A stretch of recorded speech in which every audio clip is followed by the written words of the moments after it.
Hello dear students, welcome to Lakshya academy. आज हम पढ़ने वाले हैं थ्री फेज सिंक्रोनस मोटर के बारे में। थ्री फेज सिंक्रोनस मोटर जो होती है आपकी क्या होती है, कैसे वर्क करती है, इसकी विशेषताएं क्या क्या होती हैं, इसका प्रिंसिपल क्या होता है, ये पूरा हम चैप्टर कवर अप करने वाले हैं। ये हमारी एक वीडियो सीरीज़ होगी। ज़रूरी नहीं है कि एक ही वीडियो में पूरा सेशन आपका ख़त्म हो जाए। इसमें हम पूरा चैप्टर कवर अप करेंगे। इसके और भी वीडियोज़ आएंगे, आपको एक के बाद एक वीडियोज़ देखने को मिलेंगे। तो हम स्टार्ट करते हैं हमारी सिंक्रोनस मोटर। तो सिंक्रोनस मोटर जो होती है, इसके लिए आपको एक चीज़ बता दूं कि ये जो होती है एक फिक्स स्पीड पर वर्क करती है। ठीक है, आपकी जो फिक्स्ड क्या होती है, एक स्पीड होती है ना।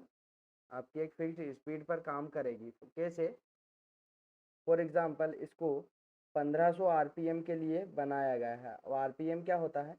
तो ये होता है रोटेशन पर मिनट, है ना। रोटेशन पर मिनट या फिर रिवॉल्यूशन भी बोलते हैं। रिवॉल्यूशन पर मिनट इसको बोलते हैं। मतलब यदि 1500 आरपीएम के लिए इसको डिज़ाइन किया गया है तो ये 1500 आरपीएम पर ही घूमेगी, न कि 1501 आरपीएम पर ये घूमेगी। ठीक है, 1501 आरपीएम पर भी नहीं घूमेगी और ना ही 1499 आरपीएम पर ये घूमेगी। अगर इसको फिक्स 1500 आरपीएम पर घुमाया गया है, बनाया गया है, तो ये इतने पर ही घूमेगी, रन करेगी। ठीक है, आई होप ये चीज़ें आपको समझ में आ रही होंगी। आगे बढ़ते हैं। आपका जो अल्टरनेटर होता है, ठीक है, आपने सुना होगा अल्टरनेटर क्या होता है ना। अल्टरनेटर होता है और आपका सिंक्रोनस मोटर, सिंक्रोनस मोटर दोनों सेम ही होते हैं। क्या होते हैं? सेम ही होते हैं। यदि आप अल्टरनेटर को सिंक्रोनस मोटर के जैसे चला सकते हैं या फिर सिंक्रोनस मोटर को अल्टरनेटर के जैसे चला सकते हैं। दोनों की जो स्पीड होती है क्या होती है? सिंक्रोनस स्पीड होती है। एक जैसी स्पीड पर ये काम करते हैं, है ना। आप जो इसकी संरचना होती है क्या होती है? कंस्ट्रक्शन होता है ना।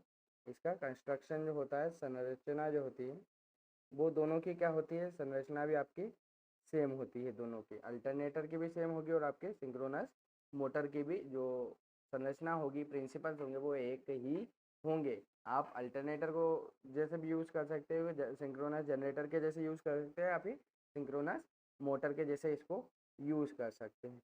हम बात करते हैं पॉइंट वाइज इनकी डिटेलिंग करते हैं, है ना, पूरी कि कैसे वर्क करता है, क्या क्या विशेषताएं होंगी, है ना। तो इसमें हम इसकी विशेषताएं समझने वाले हैं, है ना। यह मोटर केवल स्थिर स्पीड पर कार्य करती है। जैसे कि मैंने आपको यहाँ पर बताया कि ये जो मोटर होगी आपकी एक फिक्स्ड स्पीड पर काम करेगी। मतलब 1500 आरपीएम के लिए डिज़ाइन किया गया है, तो 1500 आरपीएम पर ही घूमेगी, न कि इससे कम न कि इससे ज़्यादा, है ना। किस पर काम करेगी? आपकी फिक्स्ड स्पीड पर काम करेगी। किस पर काम करेगी? ये फिक्स्ड स्पीड पर आपकी काम करेगी। यदि इससे कम स्पीड होती है तो ये क्या होगी? बंद हो जाएगी। यदि फिक्स्ड स्पीड से कम स्पीड होती है इसकी, तो ये क्या होगी? बंद हो जाएगी। ठीक है, अगला क्वेश्चन, जो अगला पॉइंट है हमारा, उसको डिस्कस करते हैं। तो अगला पॉइंट क्या है कि आपकी जो सिंक्रोनस मोटर होती है, यदि आपको इसकी स्पीड परिवर्तित करना है, ठीक है, क्या करना है? इसकी स्पीड परिवर्तित करना है, तो आप क्या करोगे? उसकी सप्लाई फ्रीक्वेंसी को परिवर्तित कर कर, किसको? सप्लाई फ्रीक्वेंसी को परिवर्तित कर कर आप इसके स्पीड को क्या कर सकते हैं? चेंज कर सकते हैं। पर यदि स्पीड चेंज होगी तो वो भी फिक्स्ड स्पीड ही होगी। ठीक है, किस तरह से कर सकते हैं? आप इसकी फ्रीक्वेंसी चेंज कर देंगे। जैसे इंडिया की जो फ्रीक्वेंसी होती है 50 हर्ट्ज होती है, इसको अगर चेंज करते हैं तो आपको इसकी संरचना को भी परिवर्तित करना होगा, पर स्पीड इसकी परिवर्तित हो जाएगी। ठीक है, चलिए, जो आपको बता दूं कि जो आपकी मोटर होती है, सिंक्रोनस मोटर होती है, ये सेल्फ स्टार्ट नहीं होती है। क्या होती है? सेल्फ स्टार्ट नहीं होती है ना। ये आप याद रखेंगे। आपकी सिंक्रोनस मोटर होती है, सेल्फ स्टार्ट नहीं होती है। यदि आप इसको स्टार्ट करना है, ठीक है, स्टार्ट करने के लिए आप किसका यूज़ करते हैं? पोनी मोटर का। ठीक है, किसका यूज़ करते हैं? पोनी मोटर का।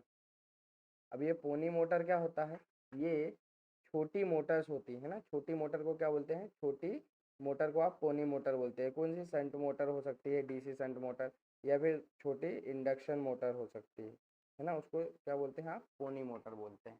उससे आपको स्टार्ट करना होता है, तब जाके आपकी जो सिंक्रोनस मोटर होती है वो क्या होती है, स्टार्ट होती है ना। चलिए आपको बता दूं कि आपकी जो सिंक्रोनस मोटर होती है ना, शॉर्ट में लिख दे रहा हूँ, सिंक्रोनस मोटर जो होती है आपकी, ये क्या करती है, ये आपके लिए कंडेंसर का काम करती है। किसका काम करती है, कंडेंसर का।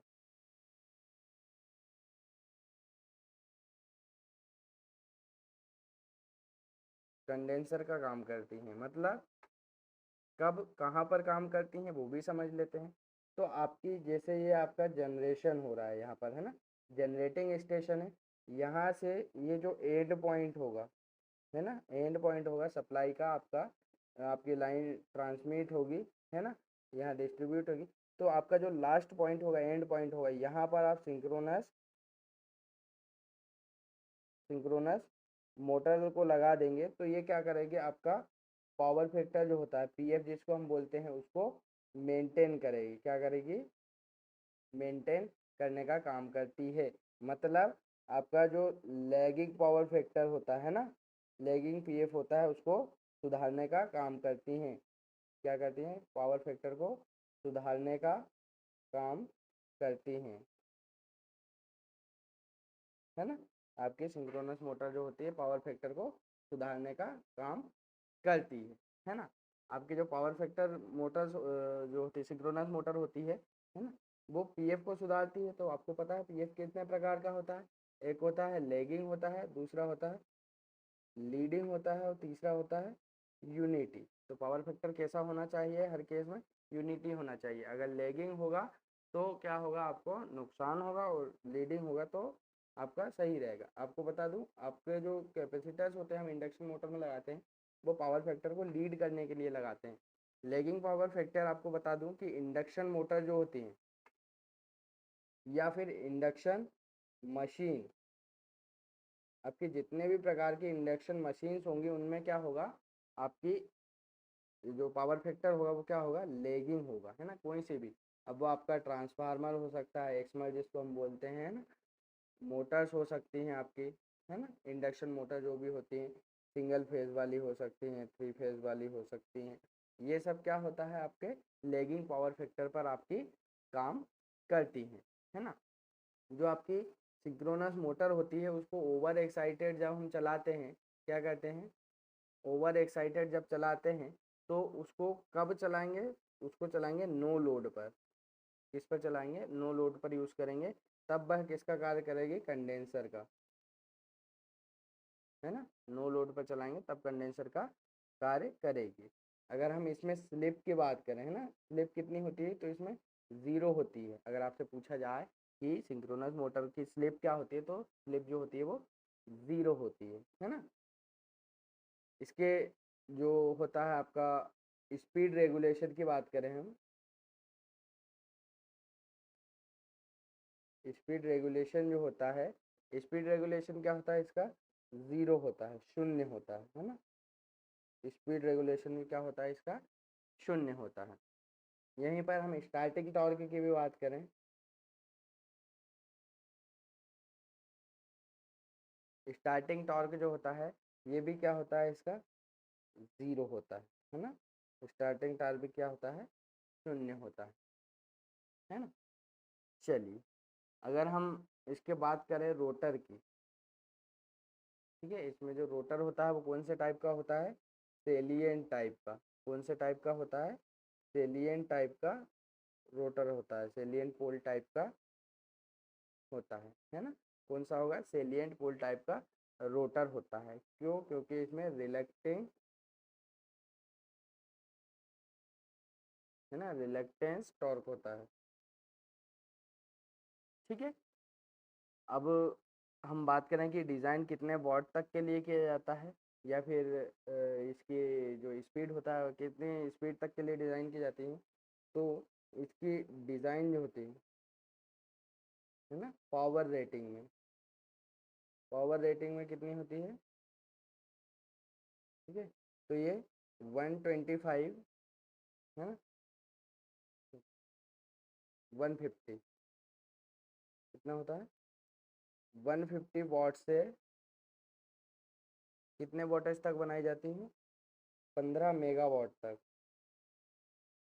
है ना, कितने वाट तक, 15 मेगावाट तक, ये क्या है, मेगा है ना, मेगावाट तक के लिए ये डिज़ाइन की जाती है। और स्पीड की बात करें तो 125 आरपीएम से 1500 आरपीएम तक की ये जनरली डिज़ाइन की जाती है ना।